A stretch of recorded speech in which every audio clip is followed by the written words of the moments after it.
Good evening and welcome. This is Whole and Beautiful, and I'm Angela Oliphant, your host. And I am so glad that you all have joined us tonight for another night of information, revelation, and change. Tonight, as you can see, I do have a guest with me, and I am excited that he has accepted my invitation to come on this show with me tonight. Tonight, we have Pastor Kenneth Daryl Ray Clayton from Patterson, New Jersey. And I'm going to let him tell you a little bit about himself. But before he does that, I want to remind you all that we are here every Friday at 7 p.m.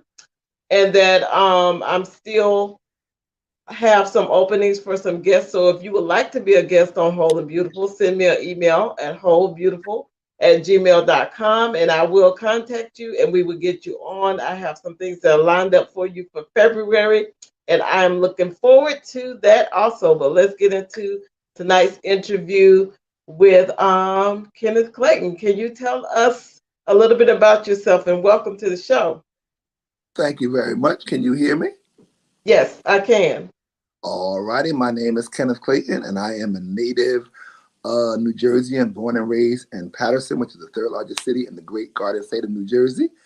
I am in my 26th year serving as pastor of St. Luke Baptist Church, which is also in Patterson. And by way of information, Angie and I are first cousins. Our mothers are sisters. Her mother is the youngest, and my mother is her big sister by, I think, 2 years. So, yeah. It's a family affair tonight. Yes, it is. And that's what we're going to be talking about is family. So, hey, Linda, how are you? Good Hey, evening. Linda. It's going to be good tonight. I was looking at your bio and y'all, I know a lot of people maybe from Dale's church is going to be here and the different people that may know him and they know him as Pastor Clayton and stuff. I'm going to be saying Daryl a lot. So, That's my name. Cool with that. It's no disrespect, y'all. It's just my cousin. But I am like I was overwhelmed. I was looking at so much that was on your bio that I didn't even know. And I was like, man, this is my cousin. Hey Omar. Hey, Um Omar. and then I was like, this is my cousin. And some of these things I did not know. So I was excited about some of the things that I saw, really everything that I saw. But I was like, you are a very busy person. Yeah, just a little bit. He said a little bit. This bio could be a book. I was like, but I wanted to ask you one of the things is like with you going to college and going to the different schools and stuff that you have gone to, is that something that you aspired to do when you early on, or is that something that came about as you were going through ministry? It was education was something that was drilled into my head by your aunt. I tell everybody this story.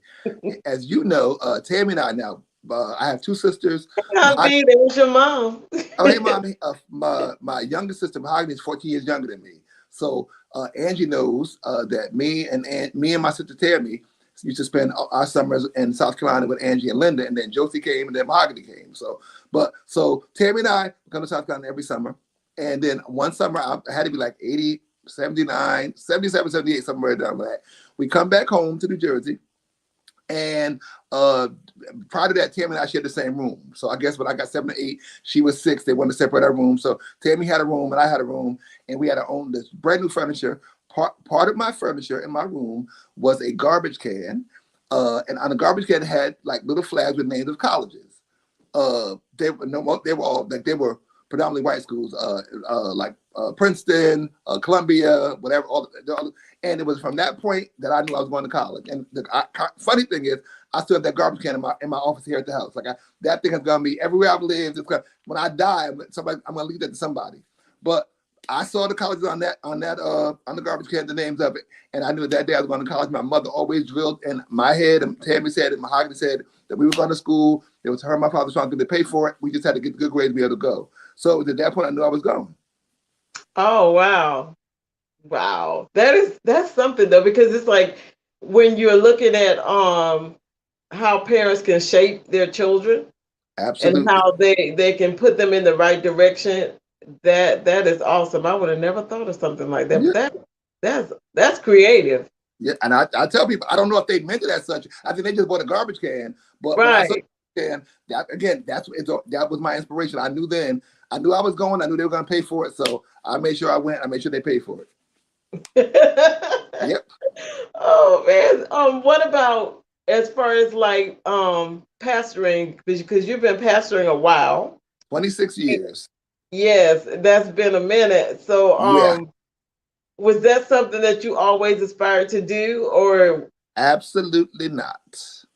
Uh, I am again grown up in the church, been in church all my life, and I was pretty sure even as a kid that I was gonna be in church all my life doing church stuff because I like church stuff, always have. But being a preacher and pastor was not on my radar because I wanted to be wealthy. That was my goal in life, to be wealthy. I actually wanted to be either a politician or go into broadcasting. Those are my two goals. And somewhere in I guess in my early teen years, I began to feel this nudge toward ministry, which I tried to ignore as long as I could. And it just came to a point I could not ignore it. And I surrendered to that, to what I felt and feel was a call.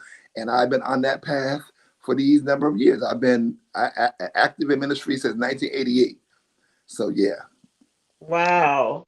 And I want to welcome Love Demonstration Church from Jamaica.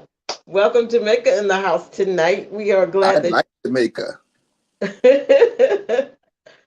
so you when you were talking about that, I was thinking I brought this and I wanted to show this to you and see if you remembered it. Oh Lord, I'm scared. It's nothing bad, but do you remember this book? No, You don't? nope. This is the Bible that used to be at my mom's house that Daryl would preach to us out of during the I summer. knew you were gonna talk about that in the backyard. Lord, I was like, I wonder if he remembered that Bible. I don't remember the Bible. I remember being and outside doing that though. Because when I went to see my mom, it's been a few months ago. She still had the Bible. I said, "Bubba, you still have that Bible?" And she was like, "Yeah, you can take it with you." So I brought it home, and then I was reminiscing about us playing church, and Daryl was the Absolutely. pastor, and he was the one that was preaching to us. So I was like, that would be interesting to see if he remembered the book, but. Wow. That's been a minute. That's been a long time ago. Yeah, I was, absolutely. I was surprised that she still had it. So I was like, after all the moves and everything. Right. Um, when we're talking about family, and you were just talking about how your mom molded you as far as like with college, and they didn't even really know that they were doing it, but it happened. Right. What is your definition of family? Family to me are the people in your life who support you, who encourage you, who love you, obviously, and who guide you. They can be biological, or they can be people who come into your life who become those kind of people. I am very, very fortunate, very, very blessed to have biological family on both sides, my paternal and maternal side, aunts, uncles, and cousins who I love and who we laugh and do all kind of crazy stuff with all the time, whether in person or now because of social media, just social media. But I'm also blessed to have many, many people who are not biologically related to me, who became family, who I have the same trust and support and encouragement with. So it's those people, whether they are biologically related because they're your mother, your father, your sister, brother, cousin, whatever, or the people that come into your life and they become that. Then how does that because I noticed like with your church, I see like it seems like a big family to me.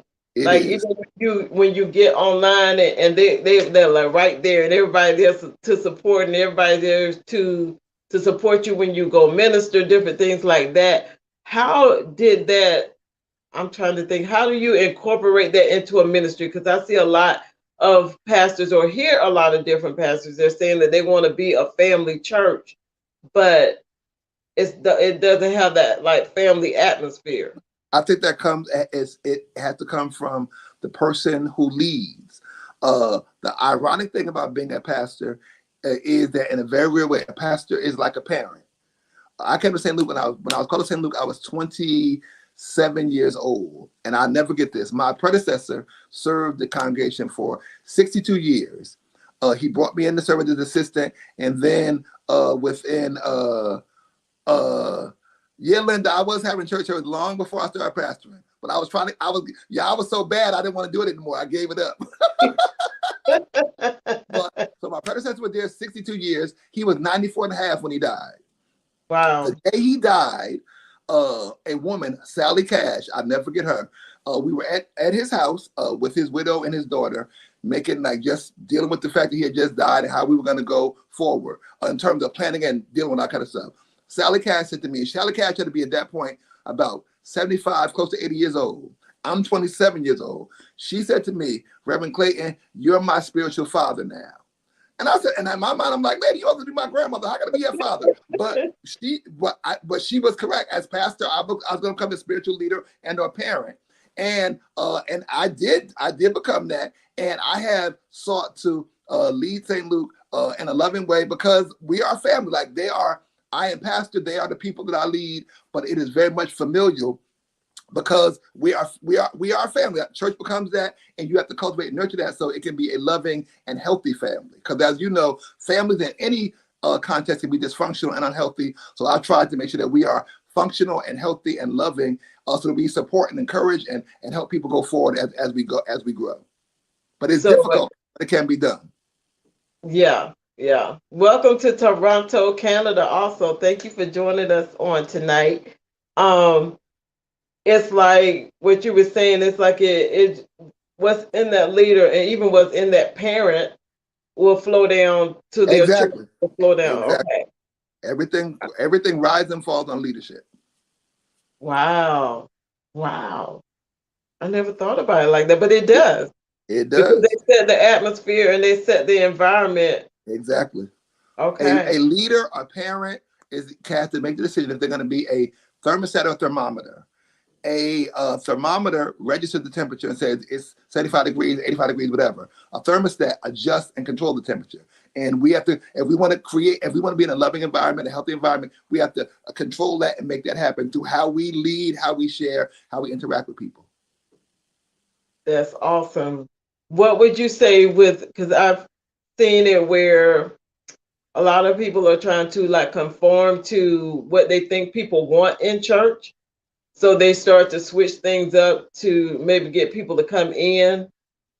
But I was like, if you do that, you're going to have to continue to do that, because if you get them in that way, you're going to have to keep this up to keep them in there. Right. What are your thoughts on that? It's like I see so many people trying to, like with their times, they will change like times up. They will do other things in the program, so to speak, or different stuff like that to draw people in, but it's like it may not be a part of who they are really. Right. I think again, a person has to lead from his or her heart and how they feel they're being led to lead, if that makes sense. And leadership is really about discovering what needs are and seeking to meet those needs. So times do change.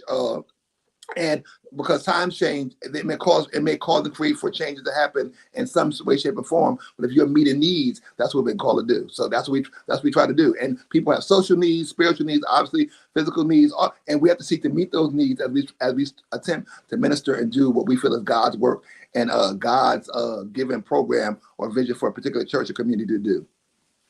Yeah, because I look at it too in that sense where everybody has like those basic needs, and if those needs are being met, right? Yeah, and that's our call and commitment to do that.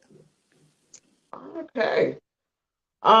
What do you do for fun, since you are doing so much, and I saw so much that you do, and you're always busy, busy, busy. Is there anything that you do just to say, I'm going to relax?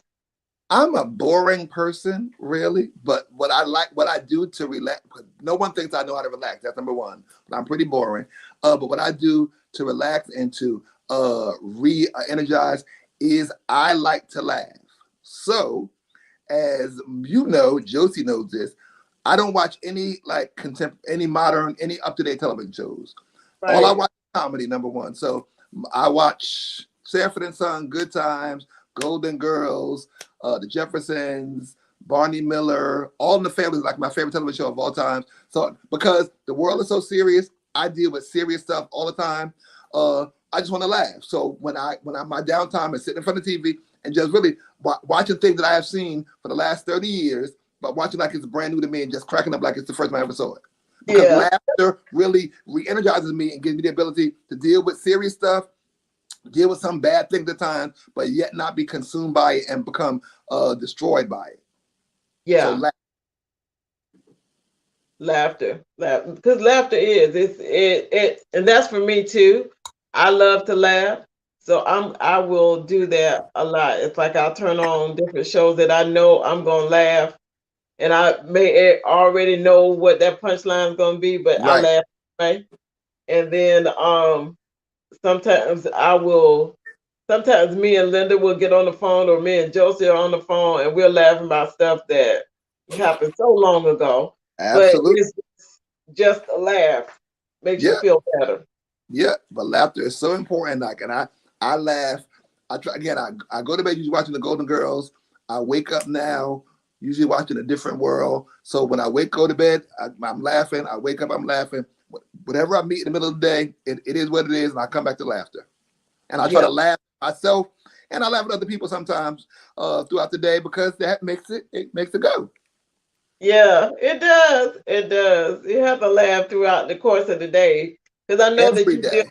with a lot. So Yes, laughter would be good to just release a lot. absolutely. Okay. Um, do you have a person that you and I know it may be many, but do you have one person in particular that you think of and you kind of like look up to, or that's the person that you kind of pattern some things after, or did you could just kind of find your own way as you're pastoring? No, I in terms of my role as pastor, there are several. There are a few people that I have and different people at different times have come into my life to give me an understanding or a model of what that should be like. My first pastor, who is deceased, his name was Alfred Blakely. He baptized and licensed me. He taught me many things. One thing he taught me was how to laugh in the midst of all the chaos and craziness of ministry. He was a big jokester, and like I appreciate that more now than I ever thought that I did, than I ever thought I would. My second Yeah. pastor, Calvin McKinney, he helped me immeasurably to understand the role and impact that a pastor and minister can, should, and must have in terms of how one leads the congregation, how to interact with the community, and stuff like that. So like he was a pivotal person, and then along across the years, other people have come into my life who have helped give shape and direction to that understanding as well. And Okay. everybody needs mentors and models, and I'm grateful that I've had them, and I still have them now because they're people that I lean on and look to for. Sometimes not even just. Sometimes I can reach out and call them and talk to them and say, "How do you do this? How do you handle that?" But sometimes just the fact that I watch how they do what they do. Uh, Mm. we're talking about again this whole idea of being family and being loving. There's Right. a man who pastors in Ohio, Bishop Timothy J. Clark. He pastors First Church of God in Columbus, Ohio. We have been friends and family for like 15, almost 20 years now. But First Church is a church of thousands of members. And I marvel because when I go to preach for him, like we'll be walking through the halls and he'll stop and start talking to people, and he gives everybody attention. He gives everybody like their 2 or 3 minutes, and he talks to them with lovingly. And I'm like, can we go to the office? Can I sit down? Well, he's like, oh mother, how you doing? How da da? And I'm like, oh, but he showed me and he models for me the importance of no matter how great a person may be or how big we might say they are, it's important to be big at home among the people that you serve primarily. People are big superstars out on the road, but among their people, they don't have that same kind of love, but because it's not nurtured. He showed me the importance of cultivating and nurturing love with and for the people that you lead and that you serve. So yeah, I've had many models like that. Wow. Wow. And that a lot of that you don't see. Oh man, but that's awesome to have that type of role model, to have the type of leadership, Yep, to be somebody to be able to show how to walk it out. exactly, exactly. Um, whew, when you well, I asked you that and you said no. Okay. What did I um, say no to? you no, I was asking when you were serving, like when you were serving in the ministry and Oh, everything, did you ever think that you would be where you are, like right nope, now? nope, And he said, nope. nope. I know because again, this even though I used to preach to y'all and y'all were just bad. Uh, I never had I never had a notion or dream or desire to be a pastor, honestly. And so when I finally succumbed to it, and surrendered to it, it's like, okay, I don't really want to do this, so but I got to do it. So like I've struggled with that, and as so and I so then you I struck my struggle with, man, how you do it effectively. And again, I've had to go discover how important people are. Even though I like to laugh, I'm a loner by nature. So being around people and being forced to be around people, sometimes that you don't know. In the case of going to a new church and something like that, it was difficult for me. But again, I learned to really love people. I love people for where they are, for who they are. And it's not trying to get what I can get out of them. It's just because I believe that love is a great initiate of that helps develop relationships, and love when it's genuine, it helps bring connection and among people. So when people know that somebody said people don't care how much you know till they know how much you care. When people know that you Right. care about them, that is what creates the ability to connect and to grow, even when there are differences and difficulties in life and in relationships, and there are in every relationship. Yeah, there are. And welcome, Francina. Thank you for coming on tonight. Francina is a regular here at Whole and Beautiful. Thank you. Ah, Um, I read in your bio where they were saying it says that a sermon that you wrote, How to Stop Sisters from Crying, yep, was published in a book. Is yes. that anywhere on a video or a DVD or something? As an old sermon. It's actually an old Father's Day sermon. I remember it clearly, but I'll send you the book. I have some copies. I'll make sure I send you one this week. Okay, because I was like, oh wow, I would like to hear that. I was like, I need to read that. I want to hear it because that was one thing that I did not know, and I was like, this is published in a book, Yeah, guys. Y'all can. Is there any way that anybody could get the book if they want the book? yeah. The book. It is the book. I'm trying to think of the name of the book. It's a book of sermons Oh, published from men. The editor is Bishop John Guns. Uh, is it I'll see the information because I do have it. okay? And guys, Yep. if you want the book, let me know, and we will get the information to you so that you can get a copy of the book. Because I was like, oh, I want to hear that. I would like, I mean, it's going to be good to read it, but I would love to hear you minister it. I'll I, try to. I know we have it on tape somewhere, St. Luke, but it's old. But I'll try to find it. okay, Yep. that'd be great. That'd be great because I think that I was like, whoa. Even the title, I was like, okay. That But sermon has a line in there. When I originally preached it, I said something that your aunt like kind of made her blush a little bit. So that's not in the book though. But so when I think of that sermon, I remember that. Like when I looked up at the goal, that I pushed a little bit with that one. But yeah, I do that sometimes. Sometimes. oh my goodness. Um, what? Let's see. In your bio, also it says that you're a pastor determined to know Christ and to make him known. I have heard you say that like from the beginning, really, like hearing you say that. What does that mean to you and the ministry where you are It's now?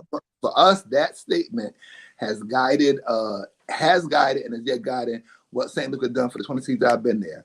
I believe that as Christians, we have a commitment, a responsibility to know Christ intimately, seriously, and consistently. We know Christ. We develop a knowledge of Christ through worship and through study.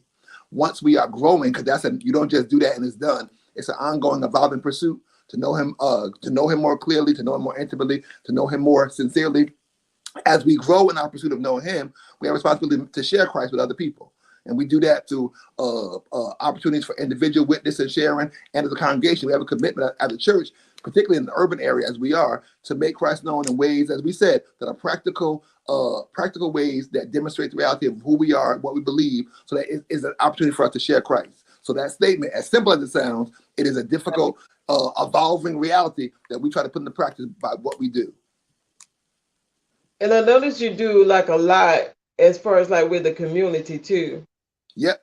Um, that is a lot that has to do because you have to know your area and you got to know what's needed and start operating in there. How did that come about as far as you doing like with the CDC and then having all the different programs that you have for the community? How did all that start? It's again, it was the simple way to say it is just God made it happen, and He did. But it was again our commitment, or my commitment when I came to St. Luke, was to lead our congregation into a deeper knowledge of Christ, which is again, that's not a one-shot deal; it's ongoing. So we Right. do that a variety of ways, but I believe that a true model and demonstration of faith and action is faith that produces works. And the work has to benefit and be a blessing and a help to people beyond those who sit in a particular congregation week after week, year after year. So you have to look at what we can do for those who are beyond the walls. So we did an investigation of our community. Patterson is the third largest city in the state of New Jersey. Our congregation is located in the fourth ward of the city, which is probably the most violent ward in the city. Has the high statistics of drug use, of poor schools, prostitution, drugs, whatever the bad stuff for you and name, it goes in the fourth ward. Literally, probably goes on right around our church building, which for me is not a bad thing, because those negative things, those seemingly negative things, are really great opportunities. So we began to look at the stresses or the needs of our community, and then try to develop ministries and programs to help address those things. The CDC was organized to help us do beyond in the church setting what we could offer our community through programs that help in different ways. So through the CDC, we operate a food and clothing pantry that serves about maybe, I think last year we served almost 8,000 people. We have a transitional house for women that provides a safe place for women to live if they come out of jail or an addictive or rehabilitation center, something like that. We do computer classes we have a state-of-the-art computer lab that does computer training for senior adults. Right now, we're offering classes for them. We let another men's shelter use it. The summer we do classes for children and young people. We operate an after-school program, a summer camp, and a summer enrichment program called Freedom School, which is an offering to Children's Defense Fund. So we looked at the needs. The lack of education was a need. Computer literacy was a need. Literacy, period. We have a reading program. That's a need. So we started to figure out what the needs of our community were, and God literally sent us people and is sending us people who are able to help meet those needs in various ways. The big thing in the Black community is mental health. We've operated, had on our staff for the last maybe 15 years, persons who are counselors who provide mental health counseling and that kind of stuff. So like we're trying to see what the needs are. We have the people there who are placing those needs to help people become whole. The title of your program is Whole and Beautiful. The idea of being whole, WHOLE, is so important because many people live broken, dysfunctional lives, and many people who live that way are living under the guise of being Christians. So they sing, they shout, they pray, they love the Lord, but they're just so jacked up in other ways that they don't want to address and get better, and so you're not whole. So real faith is not about the physical demonstration or expression. It's about becoming whole from the inside, where we are able to live whole lives and help other people who are broken live the same way. Right. I love it. Oh, I love it. Oh man, that's great. I love it because I look at different things. I observe people. I don't talk a lot until I'm like around people that I really know, and then I'll talk a lot. But I just observe different things, and I was like, it's just like you were saying, and I was saying it's good to hear somebody say it because in the communities and stuff where we are, we need people out there in the community and Right. working with the people that are in that community Right.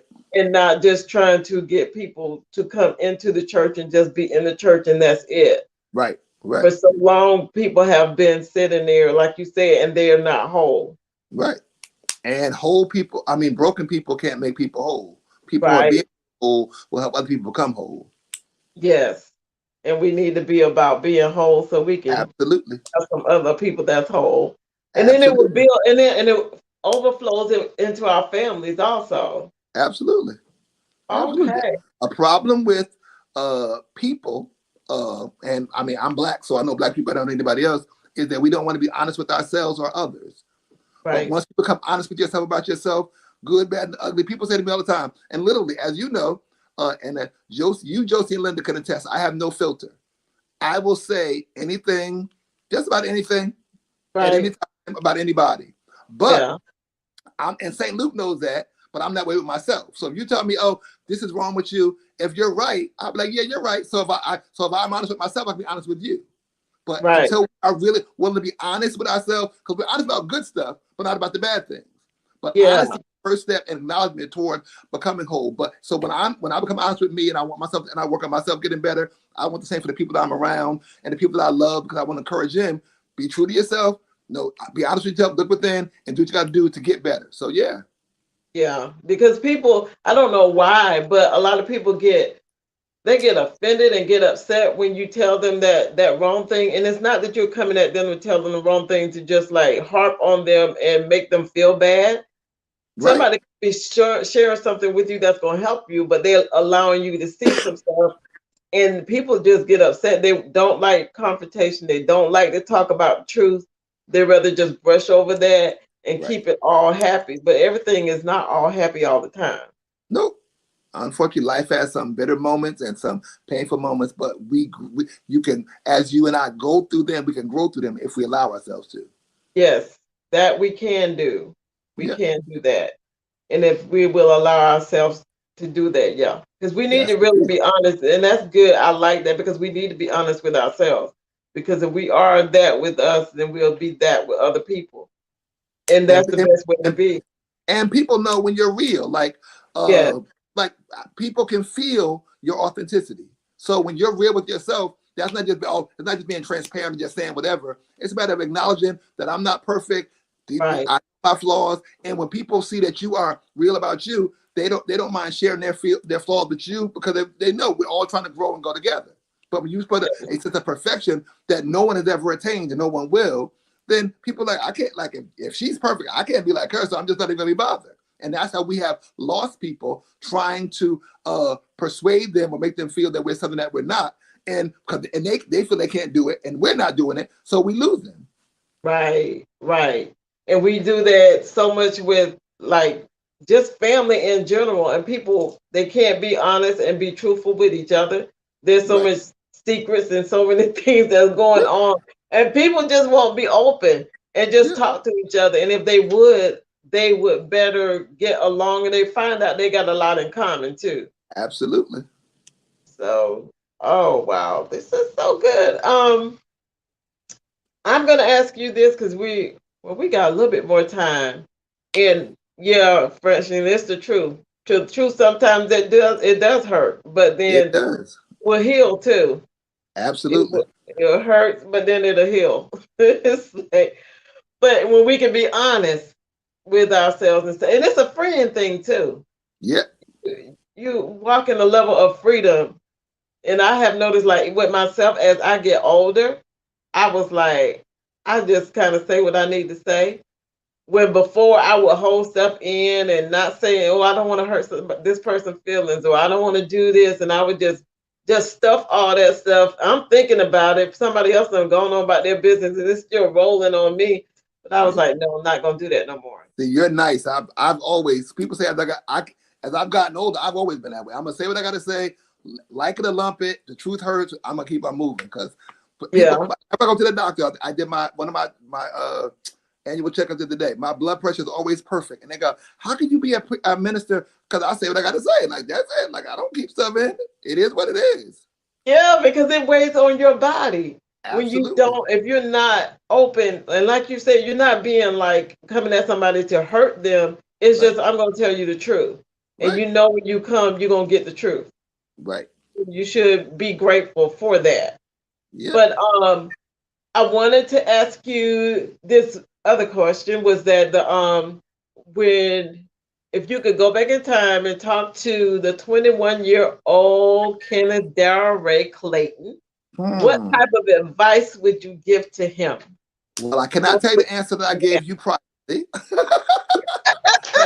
I don't know who's watching this, but I would say publicly, I will say that I would tell 21-year-old Kenneth Clayton to probably listen. Then yeah, listen to your father, and don't think you know it all, because I thought I knew it all. Like, and I guess that's part of being that age, being cocky and young and thinking that you're smart. But so one, definitely listen to my father. I don't know if I would have did what he said do, because I didn't do what he said do, but listen to him. Like, really take it in. Listen to him.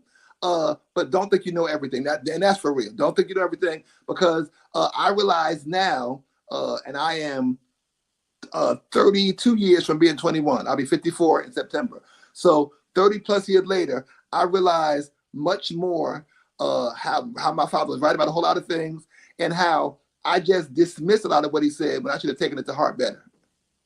Yeah, yeah. It's like you go back and you look at those things, you're like, ah, Yep. yeah. But then they let you grow. It's like, okay, Oh that's yeah. of course that's what you want to do. Then Yeah. it's like, they let us Absolutely. go and grow, and then we Yep. find out, oh They man, were okay, right. Yep. yeah. Dang, they were right. And then we try to teach our own kids, and And they they don't do listen. the same. They don't That's listen. right. So 30 years from now, my kids will be saying, "Oh, he was right. He was right." Yeah, but yeah. Yeah, but it's like looking back at it, everybody was like, "Oh yeah, they was right." But in the moment, you think you got it, and you Yep. think no. Oh Absolutely. man, is there like a particular quote or particular scripture or anything like that that encourages you and keep you moving, keep you going? Actually, now I'm not saying this. This probably I got to find Martin Luther King Jr.'s quote about serving has always inspired me, because he says simply, "Everybody can be great because everybody can serve." And I think that most of us in life, not necessarily ministry, but in ministry and all areas of life, people want to be great. They want to be successful. The success is defined on what they think success is. But Dr. King said, "No, everybody can be great in life because everybody can serve." And I think that if we really understood, and then undertook serving as a means of helping others, helping our community, helping people, if we did that as a means of being great, our families, our communities, our churches will be a better place. We have people who want to be served, but they don't want to serve. And that Right. is what's crippling us. Yeah. Yeah.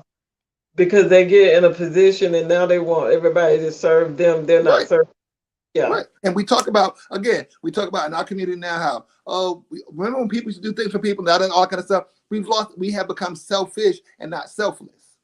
And it's Right. because we don't see serving others as a noble or glorious task when it is. And it takes on so many different ways. It's just about helping people, helping our community, that's serving, but that is the way that we make the world great. We make the world better, and we become great in the process by helping others. Yes, we do. We do. We do. That is awesome. Yay. Um, what do you look for, like, what do you think your future is going to be like as you move forward in pastoring and doing all the things you've done so much up until this point? Is there anything else like on your radar that you're saying, I want to do that, or that's something else I want to accomplish? I don't know if I have specific things at the moment. There's some goals that I'm using and trying to figure out some specific things, how to make certain things happen. But I think that the pandemic has created for us a great opportunity uh, as to how we do. Like, we're literally starting all over again in so many ways, Yes. uh, because the pandemic has shut us down. It has disconnected us. It's made us afraid. It's made us scared. So we're starting all over again. And it has affected people, I think, mentally, and our social skills are definitely at like almost below zero. So we have to figure out ways now how to help people live in this new environment that is filled with fear and anxiety and frustration, and how we work to make people feel whole and safe. And I just see it in so many ways. Like educationally, our kids are at an educational deficit. They've suffered a loss for the last 3 years, so we got to do work on that. Socially, we're scared to interact with people. Like again, when you go out, even in church, like we don't hug anymore. Like we don't kiss anymore. Like you don't know. Like your aunt won't hug anybody, so you got to like don't come near me. Like all that kind of stuff. So and like we have to work through that because we are made to be interrelational, interdependent, connected people. So we got to figure out to work through that kind of stuff. And our communities, particularly urban communities, are suffering greatly because we were already bad pre-pandemic. Right. It's worse now, so we got work to do. And the church has to be an agent of transformation and healing in those communities. Wow, that is awesome. I want to thank you, Daryl. We are closing up. We get to the end. Is there anything else that you would like to share before we end this broadcast on tonight? Just thank you for the opportunity to share. It's been my joy and pleasure. And yeah, like I'm glad, I'm grateful that you have this platform, and I will continue to support and watch you as I have in the past because it's a great thing. So yeah. Thank you. And I wanted to tell you too, I was so excited that you could get on here on tonight because I know how busy you are, and I know you have to do a lot of different things. And I'm a single man. I have nothing to do on a Friday night. I'm just gonna watch the Jefferson in a little while, so it's okay. You sound like me. I'll be there too, watching the same. Absolutely. But I was just excited that you decided to come on and everything. You were one of the people that were on my list. Like I have my wish list of people that I want on my show, and you were on my list. So the fact that I get you on here and you're the first one that I can mark off my list, like, yeah, he's come. So it was my honor and pleasure, really. I mean that.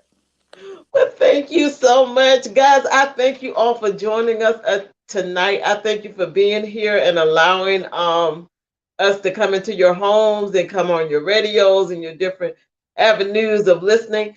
And I want you to join us again tomorrow at 4 p.m. This will be a replay on tomorrow at 4. Thank you, Linda. Thank you, Linda. I didn't talk about you either. I got some stuff I could have said, but I kept it. Tomorrow it will be a replay at 4 p.m. So if you missed any part of this broadcast, you can go back and re-listen on tomorrow. And join me again next week on Friday at 7 p.m. I'll be right here. I am Angela D. Oliphant, allowing you to see, hear, and to know that whole and beautiful is not just your destination. It is most definitely your journey. Love you guys. Talk to you again next week. Good night. Good night. Be safe and well, everybody.